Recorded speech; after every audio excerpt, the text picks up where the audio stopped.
Comportamento do mercado financeiro. Nós já estamos aí na linha com o Jefferson Latos, que é estrategista-chefe do Grupo Latos. Nós vamos falar da volatilidade que o mercado financeiro tem demonstrado por uma série de fatores. Jefferson, boa tarde.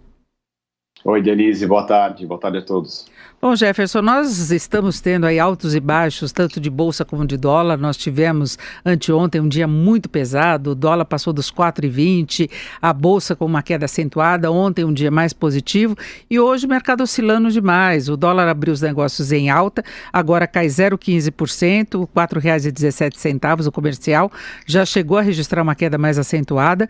Bolsa de valores agora está subindo 0,09, já operou quase toda a manhã em queda. E aí, o que está acontecendo? Quais são os fatores que estão mexendo mais com o humor do mercado financeiro? Lembrando que a Bolsa de Valores, por exemplo, tem atraído muitos pequenos investidores, foi o que alavancou um crescimento muito forte no ano passado, e é um pessoal que está querendo resultado, né? É verdade. A gente está vivendo um momento sensível, né? Quando a gente olha para o setor externo, a gente vê a preocupação com o coronavírus, e isso vem se acentuando, tanto é que a gente olha para ativos de segurança como os treasuries americanos, como o ouro que vem subindo. Então isso mostra uma certa cautela e preocupação global com o que pode acontecer, né? O risco de uma pandemia pode gerar uma busca forte por segurança, justamente acreditando numa desaceleração global momentânea, né? Até mesmo para que os países possam buscar conter isso aí. Mas hoje, internamente, quando a gente olha para o dólar estava descolado da movimentação do mundo, justamente por algumas empresas anunciando captação, né? Dentre elas o Bradesco anunciando uma captação bem expressiva, em cerca de 1,6 bilhões. Isso acabou gerando uma pressão de venda no dólar. Ele até agora se estabilizou um pouco, mas na parte da manhã ele gerou uma pressão forte de venda no dólar e descolando totalmente do mundo.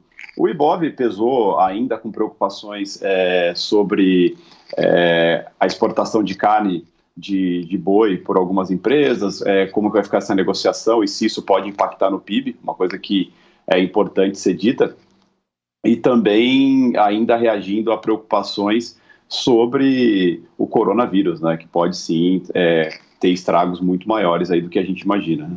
Isso afetou o mercado internacional desde a Ásia, né? As bolsas da China principalmente tiveram queda acentuada, porque a China deve sofrer as consequências do ponto de vista econômico com a interrupção de atividades, algumas regiões bloqueadas, suspensão de atividades que poderiam trazer muito retorno do ponto de vista de turismo, não é?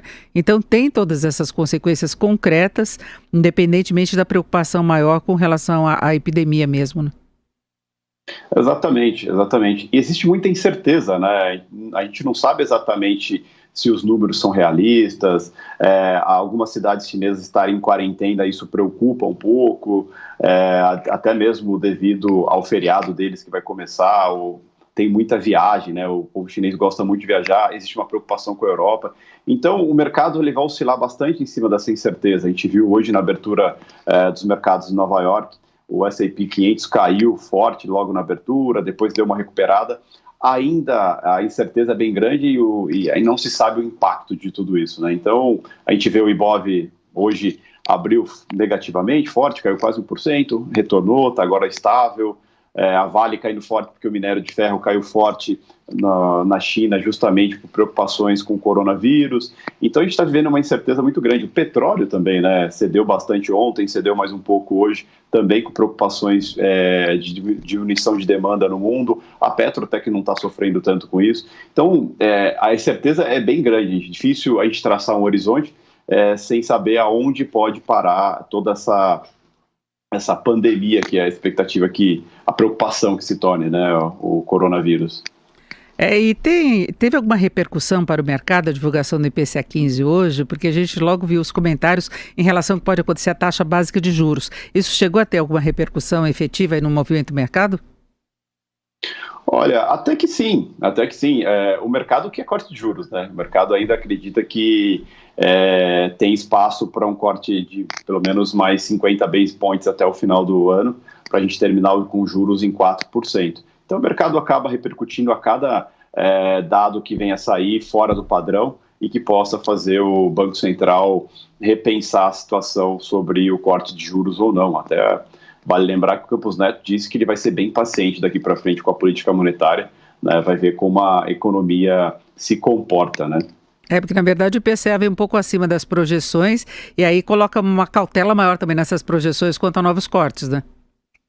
Sim, sim, então acho que o mercado quer corte, né? O mercado quer corte, mas acredito que os próximos dados que venham a sair, principalmente dados do último trimestre do ano, isso vai dar um direcionamento como que pode ser ou não a expectativa, como pode ser não a visão que o BC vai ter em cima disso aí, né? Se ele vai ser mais paciente ou não. Acho que só o IPCA não é o suficiente, acho que é importante sair o PIB final, alguns dados ainda de varejo do último trimestre para a gente ter uma definição disso, uma visão melhor pelo menos.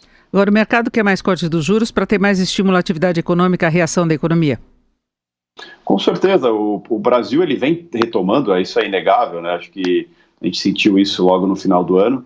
O Brasil está numa linha que tem tudo para dar certo agora em 2020. Acho que muita coisa importante foi ajustada em 2019, né? Então foi um ano base. Então o mercado quer que esse estímulo seja maior, a aceleração e o crescimento seja maior, né? A gente vê o Guedes otimista, dizendo que ele acredita num crescimento de 2,5% esse ano, mas para isso o mercado acredita que precisa ter mais corte de juros, precisa acelerar as reformas, as privatizações também. Então a gente tem um ano desafiador, né? A expectativa é grande, mas o desafio também é muito grande, né? Exatamente. Vamos aguardar. A próxima reunião do Copom é daqui 2 semanas, não é? E o mercado até lá vai ter vários fatores. Esses fatores que têm mexido com o humor do mercado, de repente pode ter até a questão, porque o fator externo também influencia decisões do Banco Central. Com certeza. Acho que vamos pegar um exemplo hipotético, né, que o coronavírus se espalhe e vire algo muito mais tenso do que já está. Isso vai trazer uma preocupação de desaceleração global e com certeza vai ser um motivador aí para o Banco Central talvez se preocupar em cortar mais rapidamente juros. Então vai depender muito, o cenário externo pode ajudar bastante nessa decisão, né? Principalmente se acontecer algo um pouco mais intenso, né? Agora há pouco vocês estavam falando sobre o impeachment do Trump, é algo que não tende a chacoalhar o mercado, até porque o Senado é republicano, e no radar, no momentâneo, a única preocupação seria, de fato, o coronavírus, que aí sim poderia trazer uma preocupação de desaceleração global e, consequentemente, uma aceleração no corte de juros aqui. Conversamos com o Jefferson Latos, que é estrategista-chefe do Grupo Latos. Jefferson, muito obrigado, boa tarde.